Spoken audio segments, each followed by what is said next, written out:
परमात्मा कहते हैं कि तन दर सुखिया कोई न देखा, जो देखा सो दुखिया हो। और उदय अस्त की बात करे, मन सबका किया विवेका हो। देखो निर्धन तो वैसे ही दुखी है, उसको तो सारे ही कष्ट उठाने पड़ते, भूख से भी परेशान, कपड़े वस्त्र मकान भी नहीं। तो परमात्मा कहते हैं तन धर सुखिया कोई ना देखा, जो देखा सो दुखिया हो। और उदय अस्त की बात करें कि ऐसे ऐसे राजा हो गए जिनका सूर्य अस्त हो और सूर्य उदय हो, वहाँ तक उसका राज हो, यानी पूरी पृथ्वी का शासक भी मैंने देख लिया। और ब्रह्मा विष्णु महेश को भी देख लिया, ये भी सुखी नहीं। और आप इस लोक में एक कोठी एक फैक्ट्री ला ली तो आप इसी में सुख मान लिया। एक कार ले ली, को एक सेकंड का भरोसा नहीं, वह कार ले डूबे, पूरे परिवार का नाश हो जाए। तो बिना ज्ञान के डले ढो रहे थे पुण्यात्माओं। सौभाग्य आपका, आपका जन्म ऐसे समय में हुआ, धन्य आपके माता पिता जिनसे जन्म हुआ। आपका ऐसे समय में जन्म है और आपको ज्ञान हो रहा है, प्रमाण आपके सामने है। बच्चे से लेकर बूढ़े तक आज शिक्षित है और आसानी से परमात्मा ने ये ऐसे इंस्ट्रूमेंट बनवा दिए। ये मैन माइंड नहीं है, ये गॉड गिवन माइंड से बनवाए गए हैं ताकि अपने बच्चों को घर बैठे वो संदेश पहुंचा सके और प्रमाणित कर सके, सब सदग्रंथों से आप परिचित हो सके। तो जो प्रसंग चल रहा है वहीं आते हम। तो परमात्मा कहते हैं हमने तन दर सुखिया कोई ना देखा, जो देखा सो दुखिया हो। उदयस्त की बात करें, मैंने सबका किया विवेका हो। कहते हैं घाटे बाधे, लाभ हानि में सारे दुखिया। लाभ हो गया किसी को, मान ले 2 लाख रुपए मिल गए कितने किसी सौदे में, उसको कैसी प्रेरणा करता है ये काल कि कोई ऐसा बिजनेस कर दूं, 5 लाख लेगा उधारे और 2 लाख वो 7 लाख ला कर बैठ जाएगा और उसमें हो जाएगा घाटा। वो 2 लाख भी गए, टेंशन नहीं होगी। वो लाभ था वो भी टेंशन में बदल गया। और घाटे में तो दुख होता ही होता है। कहते हैं घाटे बाधे, घाटा माने हानि और बाधा माने लाभ। लाभ हानि में भी दुख है। घाटे बाधे सब जग दुखिया और के गृहस्थी बैरागी हो। सुखदेव ने इस दुख के डर से गर्भ में माया त्यागी हो। फिर बताते हैं कि जंगम दुखिया, जोगी दुखिया, तपस्वी को दुख दूना हो। आस्था तृष्णा सब में व्यापत, कोई मैल नहीं सुना हो। फिर परमात्मा कहते हैं कबीर परमेश्वर जी कि साच कहूँ तो जग नहीं माने, पर भाई झूठ कही ना जाई हो। ये ब्रह्मा विष्णु शिव जी दुखिया जिन ये राह चलाई हो। पुण्यात्मा आज से 700 वर्ष पहले कोई ये कहे कि ब्रह्मा विष्णु महेश नासवान हैं, ब्रह्मा विष्णु महेश महादुखी हैं, तो सिर फुड़वाने वाली बात थी। क्योंकि आज इतना शिक्षित समाज है, स्वतंत्र भारत है और प्रजातंत्र है, उसके अंदर दास के साथ कितने जुल्म हो गए। या साचीकरण में झूठे मुकदमे बना दिए, जेल में डाल दिया हैं और रोज लाठी ठाठाओं या 1.5 आदमी। क्यों? उनकी रोजी रोटी बंद हो गई, उनका ज्ञान समाप्त हो गया। पर जीखे बात नहीं बने, ये तो स्वीकार करना पड़ेगा क्योंकि जग जनता शिक्षित है। तो 600 वर्ष पहले ये बातें कहा करते परमात्मा के साथ, कैसे कह तो लेते कबीर जी की। कभी आने वाले समय में आपको सुनाएंगे वो कहानी परमात्मा के साथ। परमात्मा ने हमें 600 वर्ष पहले ये जानकारी देना चाहा था, जो दास उन्हीं की दी हुई आज आपके रूबरू कर रहा हूँ और सदग्रंथों से मेल कर रहा हूँ कि सदग्रंथों में भी लिखा था और भगवान भी बताया करते थे। लेकिन ये अज्ञानी संत ऋषि महर्षि आचार्य और शंकराचार्यों ने हम तक ये ज्ञान आने नहीं दिया, विरोध करा दिया, हमें मूर्ख बना दिया और हमें हमारे सभी पूर्वजों को पशु बनवा दिया, भूत बनवा दिया और नरक बना दिया उनका जीवन। अब जैसे श्री देवी भागवत के प्रथम स्कंद में सचित्र मोटा टाइप गीता प्रेस गोरखपुर से प्रकाशित के 28-29 पृष्ठ पे व्यास जी पूछ रहे हैं नारद जी से। नारद जी बता रहे हैं कि मेरे पिता ब्रह्मा जी ने देखा कि विष्णु जी हठ योग कर रहे थे, समाधि लगाए बैठे थे। ब्रह्मा जी ने पूछा विष्णु जी से कि आप तो सर्वेश्वर हो, आप तो सारी उत्पत्ति करता हो, सबके मालिक हो, आप किसकी भक्ति कर रहे हो? तब विष्णु जी कहते हैं कि मैं अधिक समय तक ज़्यादातर मैं तप करता हूँ, तप के बाद फिर मैं राक्षसों को मारने में लगा रहता हूँ, उनके साथ युद्ध करता हूँ। कुछ थोड़ा बहुत समय मिलता है तो लक्ष्मी जी के साथ, और फिर कहते हैं मैं देवी की पूजा करता हूँ, देवी की, दुर्गा की। और मेरे स्पिरिचुअल नॉलेज में, मेरे अध्यात्म ज्ञान में जितना मुझे ज्ञान है, इस देवी से ऊपर कोई भगवान नहीं। तो इससे ये सारा कंसेप्ट क्लियर हो गया। ना नारद जी ने ज्ञान, ना व्यास जी को ज्ञान, ना ब्रह्मा जी को ज्ञान, और ना विष्णु जी को ज्ञान। और विष्णु जी कितने सुखी, कहते पहले तप करता हूँ, बैटरी चार्ज करता है, सिद्धियां प्राप्त करके फिर राक्षसों से लड़ता है, सिद्धियां भी समाप्त हो जाती हैं, फिर तप करना पड़ता है। और थोड़ा बहुत समय मिलता है तो थोड़ी बहुत देर लक्ष्मी के पास बैठ उठ लेता हूँ, नहीं तो फिर यही क्रिया में लगा रहता हूँ। तो खाक सुख है। और श्री कृष्ण उर्फ श्री रामचंद्र जी यहाँ आए थे पृथ्वी पर, उनका एक पल भी सुखी नहीं। बचपन से ही विवाह होते ही वनवास हुआ, सीता का अपहरण हुआ, रावण के साथ लट्ठम लट्ठा। आते ही सीता वापस ले आए, करोड़ों आदमी मरवा के। आती फिर घर से निकाल दी गर्भवती पत्नी, पति बच्चे कहीं, आप कहीं। वो जीव सुखी नहीं हो सकता चाहे कितनी बात बनावे। जिसका परिवार कहीं जंगल में पता नहीं वो मर रहा है या भूखा है या प्यासा है, और स्वयं से राजा के राष्ट्रपति बन जा। वो तो एक यहूदा के राजा थे, छोटे से टुकड़े के। उसके बाद श्री कृष्ण रूप में जन्मे। श्री कृष्ण का जीवन देख लो, कहाँ सुखी हुए। जेल में जन्म हुआ, मामा दुश्मन बन गया, कहीं कभी कहीं छुपाया उनको, कभी कहीं छुपाया। फिर कभी जरासिंह मारने आ रहा है, कभी कोई आ रहा है, कोई शिशुपाल दुखी कर रहा है। पर यहाँ से छोड़कर मथुरा को वहाँ एक द्वारका बनानी पड़ी, बहुत दूर जाके नालायक लोगों से टाइम पास किया। और लास्ट में पूरा परिवार कुल नाश हो गया उनका, पूरा यादव कुल उनकी आंखों के सामने कट के मर गए, लड़के। तो परमात्मा कहते हैं तुम बालक हो, इनकम्प्लीट स्पिरिचुअल नॉलेज, यानी little knowledge is the dangerous thing. तो आपको नीम हकीम गुरु मिले और ये लिटल नॉलेज प्राप्त था, आप इसी में संतुष्ट थे, क्योंकि विद्यार्थी तो टीचर के ज्ञान पर विश्वास ही करता है। आपके टीचर गलत थे। तो परमात्मा कबीर जी कहा करते कि साच कहूं तो जग नीमन। शंकर भगवान की देख लो, आप कितने सुखी थे। पार्वती राजा दक्ष के हवन कुंड में जल कर मर गई, उसके अस्थि पिंजर को उठाकर भगवान शिव जी 10,000 वर्ष तक कंधे से लगाया, फिरता रहा, रोता रहा, बुरा हाल रहा। एक बार भस्मागिरी नाम का एक राक्षस दुष्ट भगवान शिव की भक्ति कर रहा था, उसी का दुश्मन बन गया और भस्म कड़ा मांग लिया उनसे, प्रतिज्ञाबद्ध वचनबद्ध करके प्रतिज्ञा करवा के, और फिर उन्हीं का दुश्मन बन गया। भगवान भाग रहे हैं, राक्षस पीछे पीछे भाग रहा है।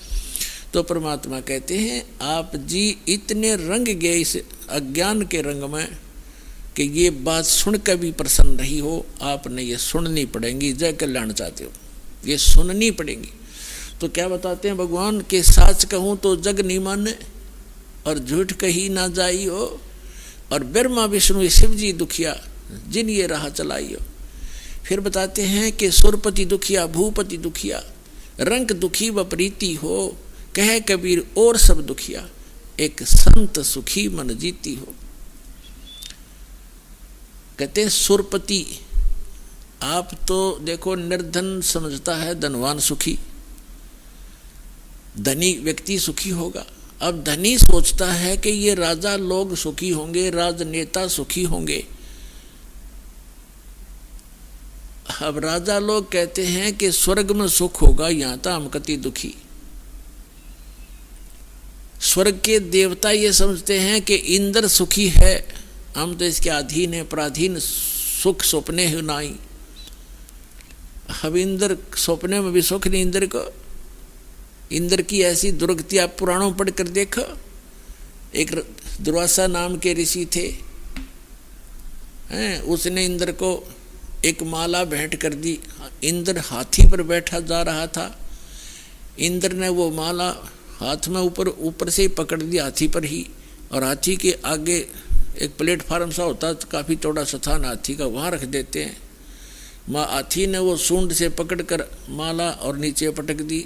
इस बात से दुर्वासा ऋषि कुपित हो गए और श्राप दे दिया इंद्र को कि तेरा सब वैभव नष्ट हो जाएगा। अब कुछ दिनों के बाद राजा वो इंद्र निर्धन हो गया, उसका राज राक्षसों ने लूट लिया। वो जंगल में भाग गया कि तो छुप कर टाइम पास किया।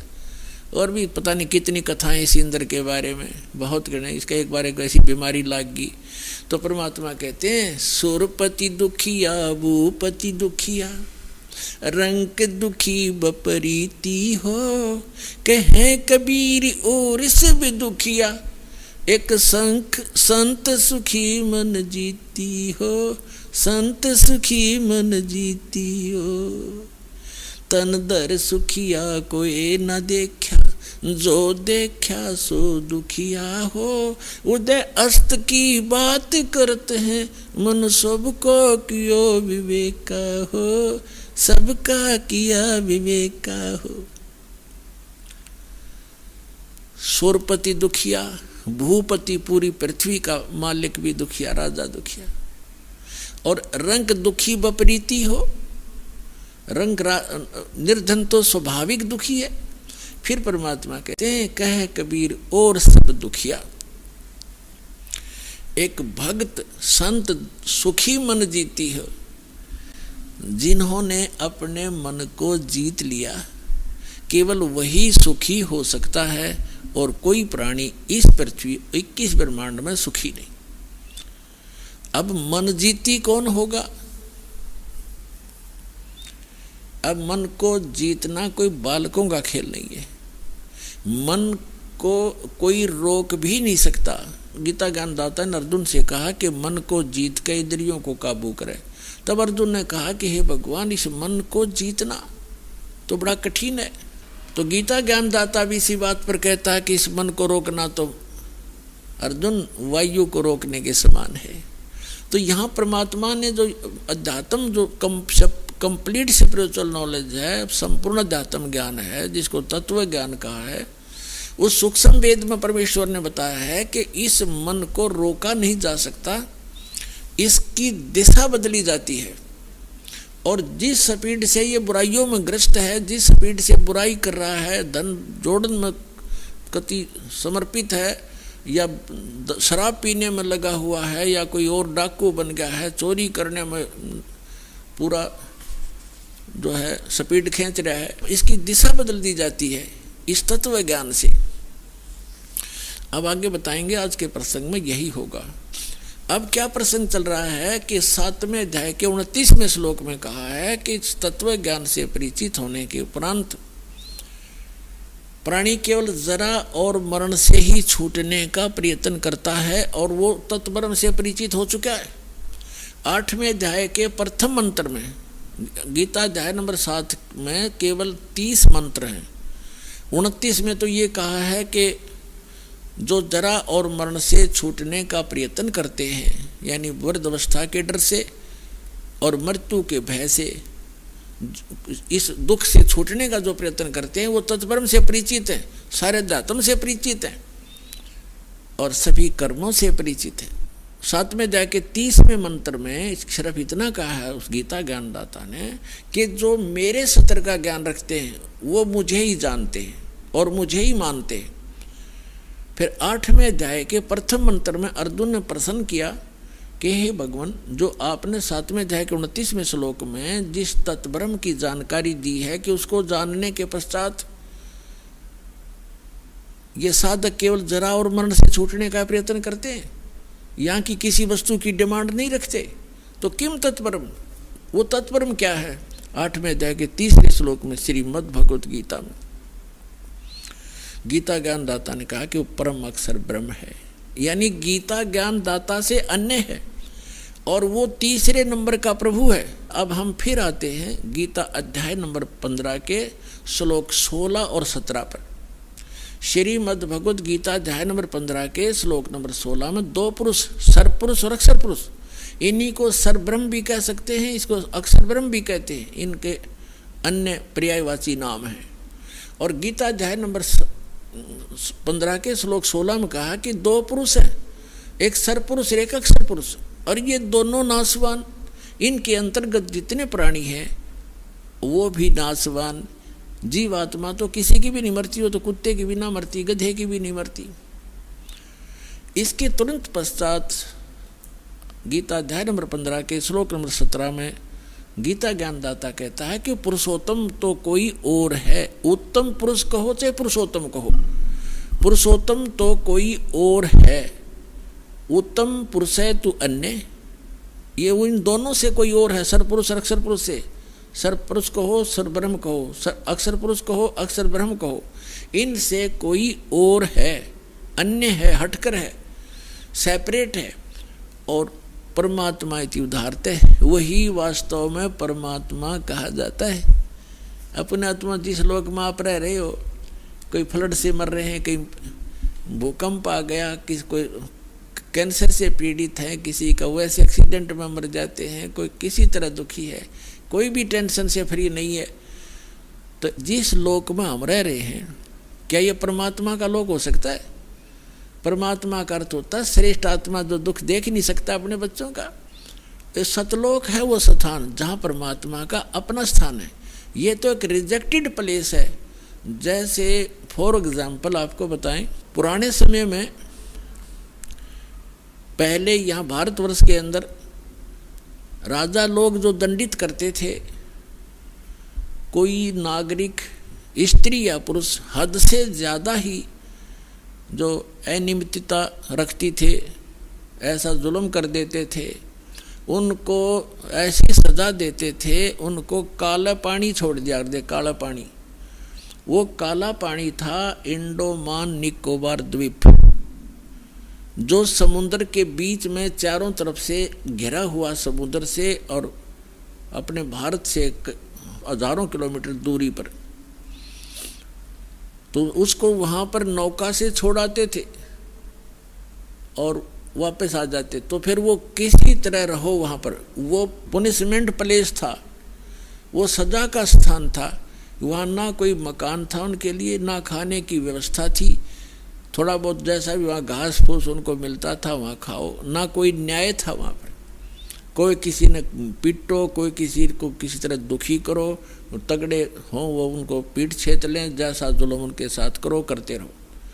तो वो उसको काला पानी कहा करते, एक पनिशमेंट प्लेस था, वहाँ सजा का स्थान था। तो जो सतलोक है वो स्थान सुख में है, और वहाँ से जो गलती हमने की, हम यहाँ पड़ गया कि इस काला पानी में। आप यहाँ देख रहे हो, हमने अपने आप व्यवस्था बनाई है, ब्याह की व्यवस्था करी, ना गदर मचा हुआ था, तगड़ा है उसकी जिसकी लाठी उसकी भैंस, राजा है, चाहे किसी के साथ कितना बुरा हाल करो, किसी को तंग करो, किसी की बहन बेटियों की इज्जत लूटो, कोई कुछ नहीं कर सकता।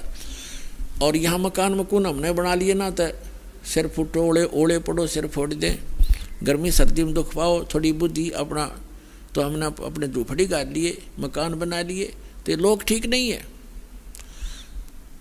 तो यहाँ क्या बताया है कि जो प्रसंग चल रहा है कि ये उस परमात्मा का लोक नहीं है, यह श्रेष्ठ आत्मा का स्थान नहीं है।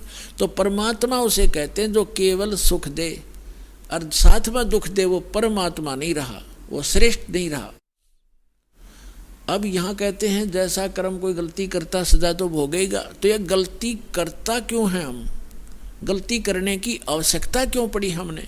हमारा ये शरीर ऐसा है और साथ में एक बैड एलिमेंट ये मन हमारे साथ है जो सारी गलती करवाता है, और फिर सजा आत्मा पाती है। आत्मा परमात्मा का अंश है, ये मन जो है इस काल का एजेंट है। तो हमने इस एजेंट को अपने काबू करना है, इसको समझाना है इस ज्ञान के माध्यम से। जैसे प्रसंग है कि कह कबीर और सब दुखिया एक संत सुखी मन जीती हो। तो प्रसंग जो चल रहा है, इस मन को कैसे जीतना है? इसको जीता नहीं जा सकता, इसकी हम दिशा डाइवर्ट करेंगे, इसको परिचित कराएंगे अच्छे और बुरे से। तो जो यहाँ हम कैसे करेंगे, जैसे अभी आपको बताया जाएगा। 15वें अध्याय के 17वें श्लोक में कहा है कि उत्तम पुरुष तु अन्य परमात्मा इति उदाहरत, जिसको भगवान कहा जाता है कोई और परमात्मा है। 8वें अध्याय के 3रे श्लोक में आपको प्रमाणित कर दिया। गीता ज्ञानदाता कहता है कि वो परम अक्षर ब्रह्म है, वो परम अक्षर ब्रह्म कहो, परम अक्षर पुरुष कहो, उसको हम सत्य पुरुष कहते हैं। परम अक्षर कहते हैं अविनाशी। 15वें अध्याय के 17वें श्लोक में श्रीमद् भगवद गीता में कहा कि उत्तम पुरुषत्वन्य परमात्मा इति उदाहरते ये लोग तरम अविश्य विवर्ती अव्यय ईश्वर है। अव्यय माने अविनाशी भगवान।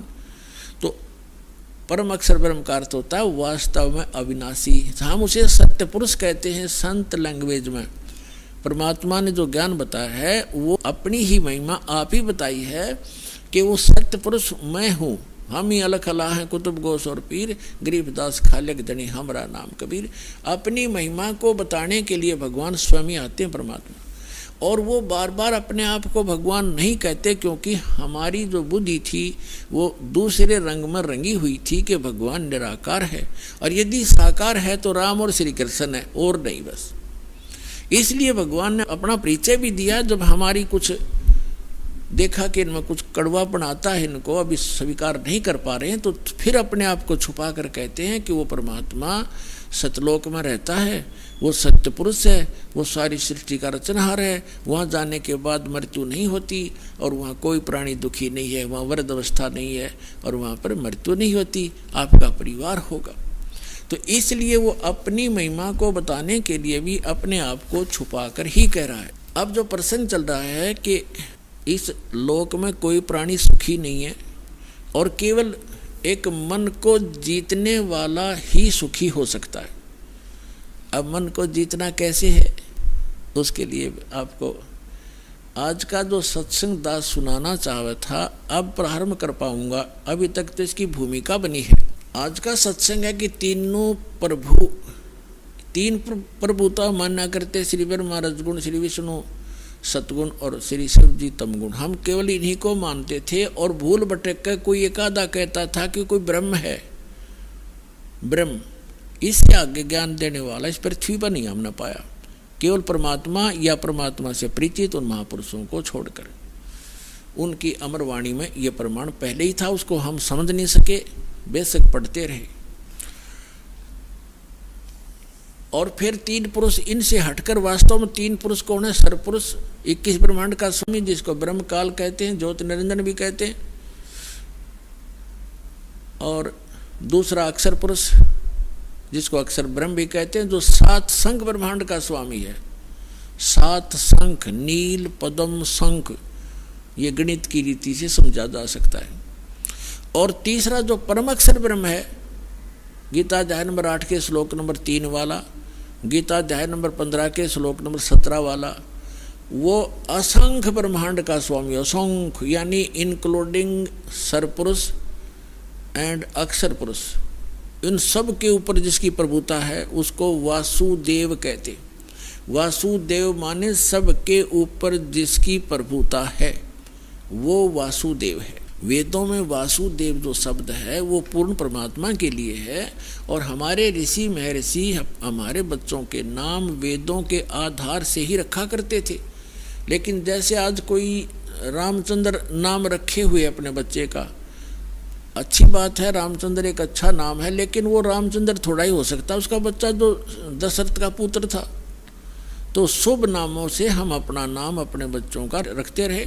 इसी प्रकार जो श्री कृष्ण जी को वासुदेव हम माना करते थे, श्री कृष्ण वासुदेव नहीं थे, उनके पिताजी का नाम था वासुदेव और वेदों से लिखा हुआ था। लेकिन वासुदेव का जो डेफिनेशन है वो है कि सब के ऊपर जिसका वास हो वो प्रभु। तो अब जो प्रसंग हम आपको सुनाने जा रहे हैं कि अब 3 पुरुष, तो ये हो गए सरपुरुष, अक्षर पुरुष और परम अक्षर पुरुष। सरब्रह्म, अक्षर ब्रह्म और परम अक्षर ब्रह्म, जिसको हम अक्षर ब्रह्म को हम कहते हैं कंप्लीट गॉड, परम अक्षर ब्रह्म को हम कहते हैं कंप्लीट गॉड, पूर्ण परमात्मा, सबका क्रिएटर, सबका उत्पत्ति करता, हम उसको सत्य पुरुष भी कहते हैं। और अन्य जो भगवान है वो नाशवान है। इस परम अक्षर ब्रह्म को छोड़कर सबकी जन्म मृत्यु होती है। उनके अंतर्गत जितने प्राणी हैं उनकी भी जन्म मृत्यु होती है। अब जिस लोक में हम रह रहे हैं ये महादुखदायी लोक है। यहाँ जन्म मृत्यु सदा बनी रहेगी और पुण्य से अच्छे पोस्ट प्राप्त हो जाएंगे, पाप से पशु पक्षी बन जाओगे, और 84 लाख जन्म मरण का ये चक्र सदा बना रहेगा। जब तक हम उस परम अक्षर ब्रह्म की भक्ति, उनके द्वारा बताए गए कंप्लीट स्पिरिचुअल नॉलेज, संपूर्ण अध्यात्म ज्ञान, तत्व ज्ञान के आधार से नहीं करेंगे, तो उसके लिए क्या बताया है? मन तो चल रे सुख के सागर, जहाँ शब्द सिंधु रत्नागर। मन तो चल रे सुख के सागर, जहाँ शब्द सिंधु रत्नागर। आपको सबसे पहले सुख सागर की डेफिनेशन बताते हैं, परिभाषा बताते हैं। सुख सागर किसे कहते? शंखों लहर मेर की उपज, कहर नहीं जा कोई, दास गरीब अचल अविनाशी, सुख का सागर सोई। शंखों लहर मेहर की उपज, कहर नहीं जा कोई, दास गरीब अचल अविनाशी, सुख का सागर सोई। जहाँ शंखों लहर मेहर की उपजे और कहर नहीं जहाँ कोई, दास गरीब अचल अविनाशी, सुख का सागर सोई। आदरणीय गरीबदास साहिब जी गांव छुरानी, जिला झज्जर, हरियाणा में हुए हैं। इनको वो हमारे पिता मिले थे आकर, वो परमात्मा आए थे, उस दृढ़ भक्त को मिले थे। एक जाट थे, किसान थे, 1400 एकड़ जमीन थी, कोई मांगने खाने वाले कोई भिखारी नहीं थे, या कोई रोजी रोटी के लिए कथा सुनाने वाले नहीं थे। ये खुद समर्थ थे, संपन्न थे, और उनको आकर परमात्मा 10 वर्ष की उम्र में मिले, सचखंड लेकर गए, जहाँ मालिक रहते हैं, जहाँ हम रहा करते थे पहले। हम यहाँ काला पानी आगे वहाँ गलती करके, अब हमें वापस ले जाया जा रहा है सुधार करके। आपकी अपनी वृत्ति सुधारो, यहाँ के लोक की इच्छा हटाओ, और फिर वहाँ चलेंगे जहाँ हम सदा सुखी रहेंगे। यहाँ से तो जाना पड़ेगा, चाहे कोई खरबपति है, और ये भी पता नहीं कब छूट जाए जीवन। यहाँ की वस्तु की आशा करे, तेरा धिक्कार है। अज्ञान भरा हमारे अंदर, बगैर ज्ञान के हम यहीं फंसे बैठे रहे। अब परमात्मा यहाँ बताते हैं कि क्या मांगू कुछ थिर न रहाई, और देखत नैन चला जग जाई।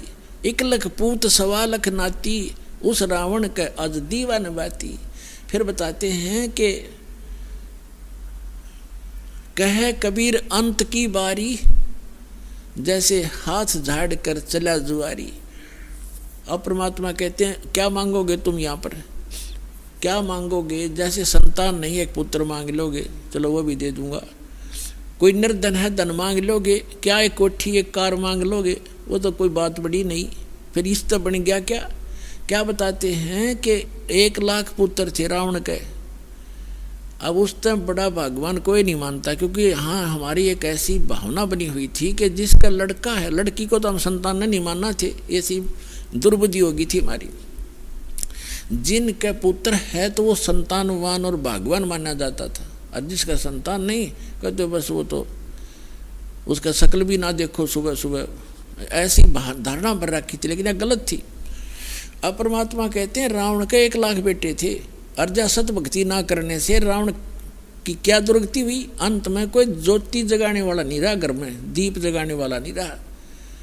और इतना धन जो रावण के पास था, तो 7 जन्म नहीं इकट्ठा कर सकते। 1 लाख वर्ष की उम्र हो जाए तो नहीं इकट्ठा कर सकते। सर्व सोने की लंका थी वह रावण से रणधीरम, एक पलक में राज विराजी जम के पड़े जजीरम। फिर परमात्मा कहते हैं कि रति कंचन पाया नहीं, रावण चलती बार, 1 ग्राम सोना भी रावण साथ नहीं ले जा सका, यहीं छोड़कर चला गया। तो यहाँ परमात्मा कहते हैं कि ऐसे इस लोक से आपकी इच्छा हटेगी और आपको सच्चाई का पता चलेगा, तब ये मन आपको जो अन्य स्थानों पर घसीट कर ले जा रहा था, बुराइयों में घसीट रहा था, कहीं माया जोड़ने में, कहीं चोरी करने में, कहीं पर रिश्वतखोरी करने में, और कहीं पर फिर कोठी बंगले फैक्ट्री लाने में, तो फिर ये घसीटना छोड़ देगा। इसको ज्ञान हो जाएगा, ये आत्मा प्रबल हो जाएगी, इसको धिक्कारण लग जाएगी, फिर ये इसके साथ हो जाएगा। फिर इसकी स्पीड बना दी जाएगी भक्ति में, दान में, फिर ये इतनी ही स्पीड से इस साइड में लगेगा और इसी स्पीड से फिर हम पार होंगे। जैसे घसीट कर हमें नरक में ले जाने की सब क्रियाएं स्पीड से करवा रहा था, फिर सतलोक ले जाने की क्रियाएं यही मन फिर उसी स्पीड से करवाएगा। ऐसे इसकी दिशा बदलेंगे। अब यहाँ प्रसंग चल रहा है कि सुख सागर की परिभाषा बताएंगे पहले, फिर वहां चलेंगे जहां पर क्या व्यवस्था वो बताएंगे कि शंखों लहर मेहर की उपजे और कहर नहीं जहां कोई, दास गरीब अचल अविनाशी, सुख का सागर सोई। तो ये प्रसंग जो चल रहा था कि गरीबदास साहिब जी को परमात्मा मिले थे गांव छुडानी, जिला झज्जर, हरियाणा के खेतों में, जहां वो अपने ही खेतों में, अपने ही फील्ड में गरीबदास साहिब जी गौवें चरा रहे थे, गौ पाली गए हुए थे। और भी गांव के काफ़ी बड़े बड़े भी, छोटे भी, यानी सबसे छोटी उम्र के गरीबदास जी ही थे। उनसे बड़े कोई 20 वर्ष का, कोई 25, कोई 40, कोई 50 वर्ष के भी व्यक्ति गौओं के साथ चराने के लिए फील्ड में ले गए थे। तो वहाँ से परमात्मा आए थे, जिंदा महात्मा का रूप बना के सतलोक से, जैसा कि उनका विधान दास ने बताया, वेदों में प्रमाणित है कि वो परमात्मा ऐसी ही लीला किया करते हैं। तो गरीबदास साहिब जी को खेतों में, जंगल में मिले थे। लंबी कहानी है, फिर आने पर बताएंगे। अब जो प्रसंग है, तो उनको सचखंड लेकर गए, फिर वापस छोड़ा था 8-10 घंटों के बाद। तब उन्होंने आकर बताया है, क्या बताया है कि शंखों लहर मेहर की उपज, कहर नहीं जा कोई। कहर माने दुख। जैसे एक परिवार का इकलौता पुत्र था, रोग से मृत्यु होगी, किसी की दुर्घटना से होगी, तो कहर टूट गए, वो कहर था।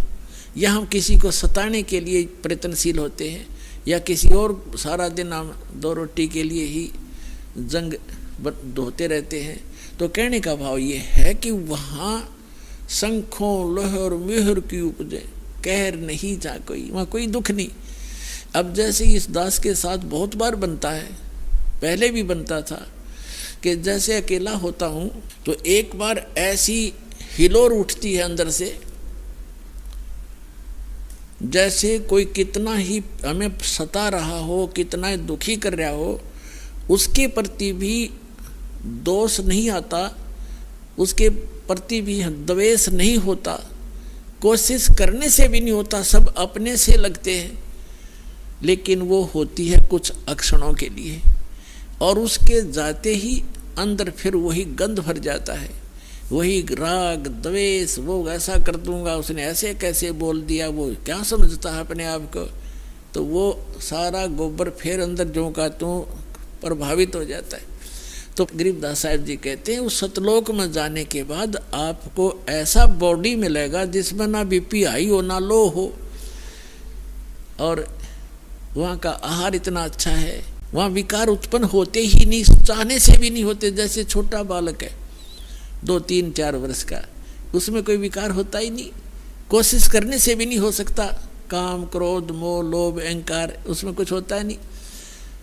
अभी माता पिता या कोई भाई उसको धमका देता है, एक 2 थप्पड़ भी लगा देता है, 2 मिनट के बाद फिर सीने से लग जाता है पे आकर के। तो उसमें वो द्वेष ही नहीं, किसी ने मुझे मारा मैं इससे बात नहीं करूं, या अन्य कोई विकार नहीं। तो इस प्रकार वहाँ आपको ऐसी बॉडी मिलेगी जिसमें आप में कोई विकार नहीं आएगा, और आपका पूरा परिवार होगा।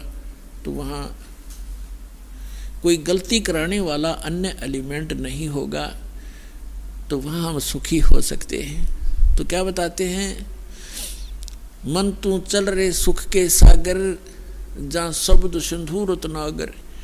अब सुख सागर कहा सतलोक को। अब जैसे समुद्री जहाज में बैठकर कोई जाता है और वो निकल जाता है 200 किलोमीटर समुद्र में, उसके बाद उसको समुद्र में जल के अतिरिक्त और कुछ दिखाई नहीं देता उस जहाज से न्यारा। उस जहाज से अलग जो वस्तु है केवल वाटर है, और जहां तक नजर जाती है कई दिनों तक चलते रहते हैं। तो कहने का भाव ये है कि सतलोक में वो सुख ऐसे भरा पड़ा है जैसे दूसरी वस्तु नहीं समुद्र के बीच में जाने के बाद आपको दृष्टिगोचर नहीं होती। तो ठीक इसी प्रकार सतलोक में जाने के बाद वो सुख सागर इसलिए कहा है कि वहाँ कोई दुख नाम की वस्तु नहीं है। तो इसलिए ऐसे स्थान को हमारा विश्वास ना होता कि सचमुच कोई स्थान ऐसा है, क्योंकि हमने सुना नहीं कभी। अब जैसे कोई गांव में रह रहा है, गांव के बाहर और एक झोंपड़ी डाले बैठा है, आसपास के उसके पशु सूअर आदि फिरते रहते हैं, और उसको कोई ये कहे कि तुझे चंडीगढ़ के अंदर एक प्लाट दिलाता हूँ, चल तेरे ये नाम फार्म भरवा दूंगा, ऐसी कोई स्कीम है। यदि उसको विश्वास है वो तुरंत कहेगा भरवाओ जी, अभी भरवाओ, और फटाफट वहाँ जा बैठेगा झोपड़ी छोड़ के। तो अब जब हमें वो विश्वास होगा कि वहाँ ऐसा स्थान है, तो फिर हम इस झोपड़ी न छोड़ांगे, चाहे यहाँ 6 मंजिल की कोठी हो, उस स्थान के सुख के बराबर। या वह झोपड़ी है जो बाहर जहाँ सूअर घूमते रहते हैं, लेकिन हमने अब यही उत्तम है, कोई विकल्प नहीं। और ये झोपड़ी जो है कितनी बड़ी कोठी है, कल मृत्यु हो जाएगी, सत साधना नहीं की तो कुछ दिनों के बाद वहीं गधा बन के कुत्ता बन के कुट्ठी के बाहर ही घूम रहा होगा, उसमें प्रवेश करने के लिए उसको अलाउड नहीं होगा। तो ये दुख दिखेंगे आपको, तब आपका मन हटेगा, तब ये मन जीता जाएगा, मन जीती हो जाओगे, आप यहाँ की बकवादों को नहीं चाहोगे।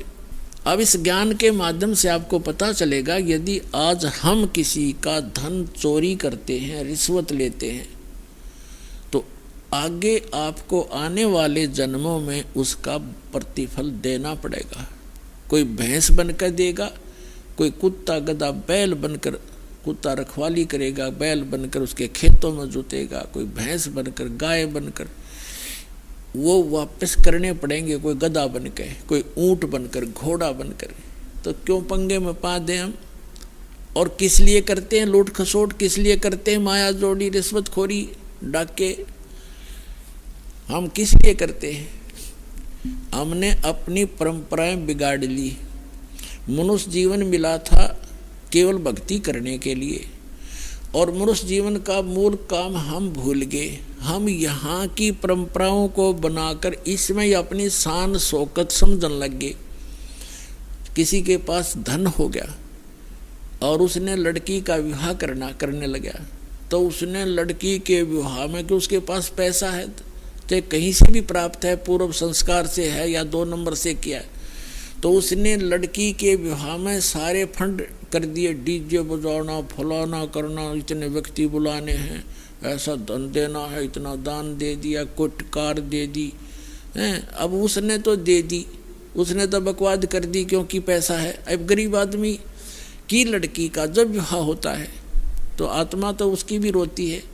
तो पिता भी समझता है कि आज पड़ोस में एक लड़की का विवाह हुआ है, उसको ऐसा वैसा दिया गया है, इतने उसको कपड़े दिए हैं, इतने गहने दिए। तो वो गरीब व्यक्ति अपनी बेटी के मुंह की तरफ देखता है, कहीं इसके मन में ठेस ना पहुंचे बेटी को। तो जितना उसका सामर्थ्य होता है उससे ज़्यादा कर्जा वर्जा करके अपनी बेटी को कोशिश करता है वो आइटम पूरे करने की, लेकिन फिर भी उतना नहीं कर पाएगा और नुकसान और कर्जवान भी हो जाएगा।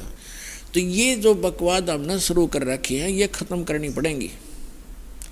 अब विवाह तो परमात्मा ने कर रखा है, बच्चा और बच्ची का जो संस्कार उसका पहले ही बना रखे है। बाद में तो हम बेमतलब का ड्रामा और अपनी बकवाद दिखाते, लोग दिखावा करते। हमने बच्चों का विवाह कति सिंपल वे से करना चाहिए। अब जैसे हम बकवाद करी, एक ने बड़े धूमधाम से लड़के का विवाह था, डीजे बजवाया, सारे सांग करवाए हैं, खूब ठाठ तर बड़े गहने गाने बनवा कर रख कर तैयार कर दिए, और विवाह के लिए जा रहे थे।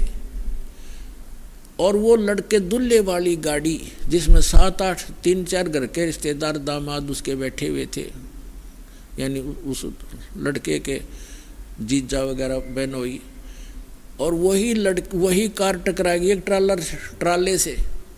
वो दुल्हा भी मर गया और वो बहनों के बटे हुए मर गए 1-2 साथ में ही।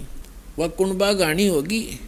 पहले दिन तो नाचे कूदे थे, ठाठ बांध रहे थे, और अगले दिन टक्कर मार कर हो रहा सारा परिवार, चाट ले डीजे ने। और बजा ले बाजे भी। तो यहाँ संतों ने बताया है, जैसे आदरणीय नानक साहिब जी को परमात्मा सचखंड लेकर गए थे बेई नदी से, उनको वापस छोड़ा था, उसी दिन से उनकी वृत्ति संसार से हट गई थी, क्योंकि सुख में सथल उन्होंने आंखों देख लिया था, और यहाँ के दुख से परिचित वो पहले ही से ही थे। तो क्या उन्होंने कहा, वो मायूस से रहा करते थे। तो कोई व्यक्ति जो जाते थे, कोई नए नए जाते थे, वो पूछा करते थे कि महात्मा जी आप तो बड़े मायूस से रहते हो, साधु संत फकीर तो निश्चिंत होते हैं, आप तो हमेशा ऐसे लगते हो जैसे चिंताग्रस्त हो, आप खुश क्यों नहीं रहते। तब नानक साहब जी ने कहा था कि ना जाने काल की कर डारे और किस विध ढल जा पासावे, और जिनाते सिरते मौत खुड़क दी उन्हानू केड़ा हासावे। कि यहाँ ना पता कब के बिजली गिर जा, तो इस गंदे लोक में किस पर खुशी मनाऊं मैं। अपना आत्माओं देखो यहाँ प्रसंग जो चल रहा है कि सुरपति दुखिया भूपति दुखिया, रंग दुखी बपरीती हो, कह कबीर और सब दुखिया, एक संत सुखी मन जीती हो। तो दूसरा पहलू बताते हैं, जैसे नानक साहिब जी से किसी ने कहा कि आप क्या कभी सब समय में ऐसा ही रहते हो, क्या आप कभी खुश नहीं होते। कहते खुश होता हूँ, मुझे जो ज्ञान प्राप्त हुआ है, मुझे जो भगवान प्राप्त हुआ है, और जो विधि मुझे मिली है, और मैं सत्संग सुनाता हूँ, जो सत्संग सुनने के लिए साधु संत यानी भक्त आते हैं, ये जब आते हैं तो मैं खुश होता हूँ, और जब ये चले जाते हैं यहाँ से मेरे पास से तो मैं दुखी होता हूँ। किस लिए खुशी होता हूँ और किस लिए दुखी होता हूँ। सुखी तो इसलिए होता हूँ कि इन्होंने इन पुण्यात्माओं को परमात्मा के उस अनमोल खजाने का ज्ञान हुआ और उनकी रुचि बन गई, अब इनका कल्याण हो जाएगा। और जब ये यहाँ से जाते हैं संसार में, तो चिंता मुझे ये बन जाती है कि वहाँ असंख्य व्यक्ति हैं और हजारों की संख्या में गुमराह करने वाले संत भक्त हैं, और कहीं ऐसा ना हो ये बच्चे उन भ्रमित ज्ञान से परिचित संत भक्त से संपर्क में आकर रास्ता ना छोड़ जाए। और जब ये सारे के सारे वापस आ जाते हैं तो मुझे मेरी खुशी का ठिकाना नहीं रहता कि मेरी फसल में कीड़ा लगा नहीं। तो क्या बताते हैं कि साध मिले सड़ सादी होंदी और विछड़ जा दिलगिरी वे, अख दे नानक सुनो जहाना, ये मुश्किल हाल फकीरी वे। इसलिए ये भक्ति बड़ी कठिन बन गई है, बड़ी मुश्किल हो गई है फकीरी यानी भक्ति, क्योंकि इस ज्ञान के जानने वाले लोग नहीं हैं, और मैं अकेला बताने वाला हूँ, हजारों की संख्या में मिसगाइड करने वाले हैं। तो ये मुश्किल हाल फकीरी बन गई कि साध मिले सड़ सादी होंदी। ये वापस आते हैं जब मैं खुशी से फूला नहीं समाता हूँ, और जब ये चले जाते हैं तो दिलगिरी वे यानी दुखी होता हूँ, कहीं इनको कोई मिसगाइड ना कर दे, मुश्किल से सिर चढ़ाए। तो यहाँ परमात्मा कहते हैं कि तुम नाचते गाते हो, बकवाद करते हो, और 1 मिनट में बिजली गिर जाती है, खा कहिए नाचना गाना। तो ऐसा रहो जैसे नानक साहिब जी बताना चाहते हैं कि ना जाने काल की कर डारे और किस भी ढल जा पासावे, और जिनाते सरते मौत खुड़क दी कि उन्हानू केड़ा हंसावे। और फिर दूसरी बात ये है, जैसे विद्यार्थी, ये एक विद्या केंद्र है पूरी पृथ्वी, और जिनको मानव शरीर प्राप्त है, ये ड्रेस अलग है अन्य प्राणियों से, आपकी कुत्ते से, गधे से, सूअर से, तो ये ड्रेस अलग है, तो इसका काम भी कोई और ही है। यदि वो पशु पक्षियों जैसे ही कर्म हम इस ड्रेस में करते हैं, ये पोशाक है, एक चोला है शरीर हमारा, तो फिर हम समझदार नहीं हैं, हमें पता ही नहीं है कि हम किस उद्देश्य को लेकर ये ड्रेस पहने हुए हैं। और जो आप विद्यार्थी हैं, मनुष्य शरीर प्राप्त प्राणी पूरी पृथ्वी पर, ये सभी विद्यार्थी हैं, और इनको परमात्मा पाने वाली, आत्म कल्याण करवाने वाले इस विद्यालय में प्रवेश प्राप्त हो चुका है। आपके इतने अच्छे नंबर हैं, इतने अच्छे अंक हैं आपके, और जो बच्चा जिस भी ट्रेनिंग में प्रवेश किए हुए है और उस ट्रेनिंग को करता नहीं, विद्यालय के समय को विद्यार्थी जीवन में वो सिनेमा देखता है, शराब पीता है, बढ़िया भोजन खाता है और जो काम है उसको भूल गया, वो कर नहीं रहा है, तो वो बच्चा बाद में पछताता है। जैसे एक समय ये दास हरियाणा सरकार के अंदर जूनियर इंजीनियर सिविल के अंदर कार्यरत था। तो जहाँ हमारा कंस्ट्रक्शन वर्क चल रहा था वहाँ पर रोड का भी कंस्ट्रक्शन वर्क चल रहा था, रोड का, सड़क का। तो सड़क के ऊपर एक व्यक्ति काम कर रहा था, उसके बच्चे वहीं मिट्टी में, जैसे मजदूरों के बच्चे वहीं रहते हैं साथ में। और वहाँ पर एक एक्सीडेंट आ गया, उसी रोड का एक्सीडेंट। एक अधिकारी होता है, कार्यकारी अधिकारी, इंजीनियर। तो वो जब वो चला गया इंस्पेक्शन करके, तो वो व्यक्ति क्या कहता है मजदूर के, ये मेरा क्लास फेलो था, ये एक्सीडेंट। कभी हम एक विद्यालय में पढ़ा करते थे, मेरे भाग फूट गए, मैं पढ़ा नहीं, आज मजदूरी कर रहा हूँ और मेरे बच्चे भी देखो यहीं पढ़े हैं।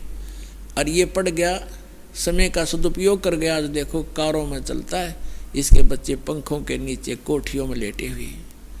अब वो रो रहा था इस बात को याद करके। तो यहाँ परमात्मा आपको याद दिलाना चाहते हैं कि उस समय आप रोओगे, पछताओगे। जब ये समय हाथ से छूट जाएगा मनुष्य जीवन का, तो इसी तरह पछताओगे। ये विद्यालय का समय है आपका, ये मनुष्य जीवन जब तक है आप विद्यार्थी हैं और इसमें ये कार्य नहीं किया भक्ति वाला, तो बाद में पशु पक्षी बनकर रोया करोगे। गरीबदास जी कहते हैं, ये संसार समझदा नहीं, कहंदा श्याम दोपहरे नु, गरीबदास ये वक्त जाता रोगे इस पैरे नु। ये मनुष्य जीवन एक बार हाथ से छूट गया, इस पैरा माने समय को रोया करोगे। फिर जैसे कुत्ता रात्रि में ऊपर को मुंह करके रोता है, उसकी आत्मा में कभी ना कभी वो बात याद आती है, मैं कितना गलती किए हुए हूँ, आज मैं कहाँ पड़ा हूँ, लेकिन हो कुछ सेकंड के बाद फिर वो भूल पड़ जाती है। तो ये प्रसंग जो बताया जा रहा है आपको, कहते हैं कहे कबीर और सब दुखिया, एक संत सुखी मन जीती हो।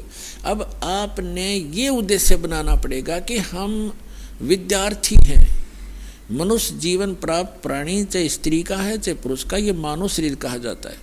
तो ये जितने भी मानव शरीर प्राप्त प्राणी हैं ये विद्यार्थी हैं।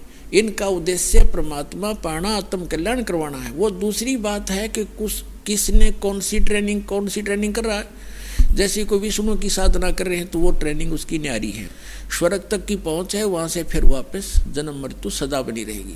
ऐसे ही कोई विष्णु शंकर जी की पूजा करता है तो वो भी वो ट्रेनिंग अलग है, उसका लाभ अलग है, भिन्न है। कोई ब्रह्म तक की साधना करता है, वो ब्रह्म की ट्रेनिंग कर रहा है, वहाँ जाने की, ब्रह्मलोक में चला जाएगा, पुण्य समाप्त करके फिर वापस आएगा। गीता अध्याय नंबर 8 के श्लोक नंबर 16 में प्रमाण है कि ब्रह्मलोक पर्यंत भी सभी प्राणी पुनरावृत्ति में, वहाँ गए हुए भी जन्म मृत्यु में ही रहेंगे। तो इसी प्रकार जो अक्षर पुरुष की तो यहाँ साधना कोई करता ही नहीं, क्योंकि उसके लोक में जाना नहीं होता। हमने फिर उसके बाद तो पार ब्रह्म, सबसे परला परमात्मा, जिसको परम अक्षर ब्रह्म कहा है, संतों ने उसको पार ब्रह्म कहा। पार ब्रह्म, एक ब्रह्म, एक पर ब्रह्म, और तीसरा पार ब्रह्म। पार माने सबसे पार का, सबसे ऊपर वाला, सबसे परली पार का। तो हमने साधना उस पार ब्रह्म की करनी है, परम अक्षर ब्रह्म की करनी है, पर ब्रह्म की नहीं करनी, ना ब्रह्म की करनी। उसकी प्राप्ति का उद्देश्य नहीं रखना। साधना अलग चीज होती है, लेकिन प्राप्ति का टारगेट हमने सतलोक का बनाना है, सचखंड में जाने का, जहाँ जाने के बाद लौटकर फिर संसार में नहीं आते। अब हम आते हैं, मन तू चल रे सुख के सागर, जहाँ शब्द सिंधु रत्नागर। शब्द सिंधु यानी जहाँ सुख का सागर, सुख ही सुख है। फिर कहते हैं कोट जन्म तन भरमत हो गे, कुछ ना हाथ लग्या रे, कुकर सुकर खरब्या बोरे, कौआ हंस बुगारे। कोटि जन्म तू राजा की, ना मिटी न मन की आशा, भिक्षुक होकर दर दर घूम्या, ये मिला न निर्गुण रासा। इंद्र कुबेर ईश की पदवी, ब्रह्मा वरुण धर्मराया, विष्णुनाथ के पुरकों जाके तू फिर भी वापस आया।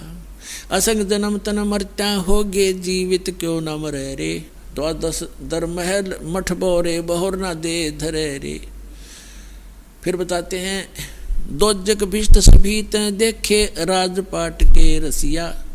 दोजक भिष्ट सभी तैं देखे राजपाट के रसिया। तीन लोक से तिरपत नाही ये मन भोगी खसिया। सतगुरु मिले तो इच्छा मेटे पद मिल पदे समाना। चल हंसा उस लोक पठाऊं जो आदि अमर अस्थाना। चार मुक्ति जहाँ चंपी करती माया होरी दासी। दास गरीब अभय पद पर से वो मिले राम अविनाशी। गरीबदास साहिब जी ने परमात्मा को देखा, परमात्मा से प्राप्त स्पिरिचुअल कंप्लीट स्पिरिचुअल नॉलेज, वो संपूर्ण अध्यात्म ज्ञान के आधार से क्या बताया है कि कोट जन्म तन भर मत होगे। करोड़ जन्म हो गए, जन्म और मृत्यु प्राप्त करते ने, लेकिन तेरी चलो चलो नहीं मिटी, सथाई स्थान नहीं मिला जहाँ जाने के बाद साधक फिर लौटकर कभी संसार में नहीं आते। वो स्थान नहीं मिला। कोटि जन्म तो भरमत हो गए, कुछ ना हाथ लगा रे। और कुकर कुत्ता सुकर सुअर खर गदा, कुकर सुकर खरबा बोरे कौवा हंस बगारे। और कोटि जन्म तू राजा की न मिटी न मन की आशा। और भिक्षकों के दर दर घूम्या, ये मिला ना निर्गुण रासा। अब ये मार्ग ना मिलने से आप करोड़ जन्म राजा भी रह लिए और ऐसे भी साधक रहे हो कि घर त्याग कर जंगल में वन में जा बैठे। भूख लगी, जंगल नगरी में आए, थोड़ा बहुत आहार मांग ले गए, रोटी, उसी रोटी को सुखा दिया, जंगल में रख लेते थे, ऐसे सूख जाती थी, उनको अगले दिन भेकर खाते थे। दो तीन दिन उनको भेकर खा कर अपना टाइम पास करते थे, थोड़ा सा आहार करते रहते थे। लेकिन साधना सतना होने से उनके आधार से क्या बना? इंद्र कुबेर ईश की पदवी, ब्रह्मा वरुण धर्मराया, विष्णुनाथ के पुर को जाके फिर भी वापस आया। उन साधनाओं से इंद्र की पदवी भी प्राप्त कर ली, स्वर्ग के राजा भी बन गए, कुबेर भी धन के देवता वित्त मंत्री भी बन गए, और ईश ब्रह्मा विष्णु महेश तक की पदवी भी तुमने प्राप्त कर ली। क्योंकि ब्रह्मा विष्णु महेश की भी जन्म मृत्यु होती है, अभी आपको प्रमाणित कर दिया। इंद्र कुबेर ईश की पदवी, ब्रह्मा वरुण धर्मराया, और विष्णुनाथ के पुर को जाके फिर भी वापस है। असंख्य जन्म तो मरता हो गए, जीवित क्यों ना मरे। अब यहाँ बताया कि मिलाना निर्गुण रासा, तुझे ये सत साधना ना मिली, ये मार्ग नहीं मिला सही भक्ति का। क्या बताते हैं? सुखदेव ने 84 भुगती बना पजावे खरवो, तेरी क्या बुनियाद पुरानी तू पंडा पंथ पकड़वो। सुखदेव जैसे ऋषि ने भी ये मार्ग ना मिलने से गधे की योनि पाई और पजावे के ऊपर उसने ईंटें ढोई। कहते सुखदेव ने 84 भुगती बना पजावे खरवो, तेरी क्या बुनियाद पुरानी तू पेंडा पंथ पकड़वो। तेरी क्या औकात है भोले आत्मा? तो वो पेंडा माने रास्ता, मार्ग, भक्ति का वो यथार्थ भक्ति मार्ग ग्रहण कर पकड़। फिर बताते हैं असंग जन्म तन मरत्या होगे, जीवित क्यों न मरे रे। दवा 10 दर मद महल मठ बोरे, बहुर न दे धरो रे। गीता अध्याय नंबर 15 के श्लोक नंबर 4 में कहा है कि उस तत्व ज्ञान की प्राप्ति के पश्चात परमेश्वर के उस परम पद की खोज करनी चाहिए, जहाँ जाने के बाद साधक फिर लौटकर कभी संसार में नहीं आते। तो यहाँ बताते हैं कि असंग जन्म तन मरत्या होगे, जीवित क्यों ना मरे रे। अब जैसे पुणात्माओं जीवित मरना है, इच्छाओं को घटाना है। एक तो ये ज्ञान से घटेंगी, ज्ञान के बिना मर्यादा बेशक बनाकर बैठ जाओ, ये नहीं बनती, ज्ञान से समाप्त होंगी। जैसे आप कोठी बना रहे हो, सारा जीवन ला दिया कोठी बनाने में, और कल मृत्यु होगी और कोठी रहेगी यहीं। एक सेठ था, आंखों देखा, एक मजदूर बता रहा था कि हम वहाँ मजदूरी कर रहे थे और उसने कम्प्लेक्स बनाना था शहर के अंदर, रोहतक के अंदर, और शाम को मजदूरों की तनख्वाह देकर हम वही बैठे बैठे अपने गिन रहे थे तनख्वाह जो हमें मिली थी। और वो वहीं पर टूटी लगा रखी थी तराई तरुई के लिए, गर्मियों का मौसम था। वो स्नान करने लग गया वहीं टूटी के नीचे, नहा के धोती वो पजामा पहना था और कुर्ता हाथ में लिया था, जब मर गया वही हार्ट अटैक हो गया, बैठा बैठा रह गया। अब चाट ले उस कम्प्लेक्स ने, उड़ के गधा बन के कुमार के फंसेगा। तो परमात्मा कहते हैं जो काम इसका करने का वो भूल गए, बकवादों में लगे रहे तुम, तो इससे इच्छा हटेगी। तो यहाँ बता रहे हैं, यहाँ परमात्मा आपको सतर्क करना चाहते हैं कि ये लोग ठीक नहीं, जिस काम में सारा जीवन तुम लगा रहे हो ये काम केवल इतना ही नहीं है। अब प्राणी को यहाँ टाइम पास करने के लिए मकान भी चाहिए, से झोंपड़ी दे देता, पर राम नाम बना रहे, भक्ति बनी रहे, या दूर ना हो। और भक्ति बनी रही तो आपको जो भी कोई आपदा, कोई आवश्यकता इस जीवन में पड़ेगी, भगवान आगे धर देगा, ठाका जबरदस्ती दे देगा आपको। अब परमात्मा कहते हैं कल्पे कारण कौन है, कर सेवा निकाम, सेवा माने पूजा, के निष्काम भाव से भक्ति कर और मन इच्छा फल देऊंगा जब पड़े मेरे तक काम। जब तुझे मेरे सतर का काम होगा, तेरे प्राप्ति आओगी, मुझे नहीं दिखती। जैसे परमात्मा के ने एक भूमिका करके दिखाई है, जुलाहे का काम करके झोपड़ी में रह करके, और दुष्ट लोगों ने झूठी अफवाह फैला दी, झूठे पत्र लिख दिए थे कि कभी साहब भंडारा करेंगे, 18 लाख व्यक्ति आगे भंडारा खाने के लिए, और साथ में ये भी लिख दिया पर्चियों पर, चिट्ठियों पर कि प्रत्येक भोजन के बाद सबको एक दोहर देगा। बहुत अच्छा कंबल होता था, कंबल टाइप दोहर, कंबल नहीं होते थे बल्कि दोहर ही ज़्यादा प्रचलित थी उसमें, बहुत सुंदर महंगी। और एक असरपी, एक सोने की मोहर, आज तक 30,000 का होता है 10 ग्राम सोना, वो एक मोहर इतनी होती है 10 ग्राम की, कि वो दक्षिणा देगा। इस लालच में सारे तो आगे पृथ्वी के जितने साधु संत थे, नकली असली, और परमात्मा एक झोपड़ी में बैठे, शाम का भोजन है तो सुबह का अन्न नहीं होता, ऐसी स्थिति में 18 लाख व्यक्ति आगे। तो कहते हैं एक लीला की दाता ने वो स्वयं ही हमारे को दृढ़ता लाने के लिए कि तुम भक्ति करना चाहो तो मैं बताऊं ऐसे करते रहो, और तुम्हारे ऊपर कोई भी ऐसी कोई दिक्कत आएगी, किसी भी सतर की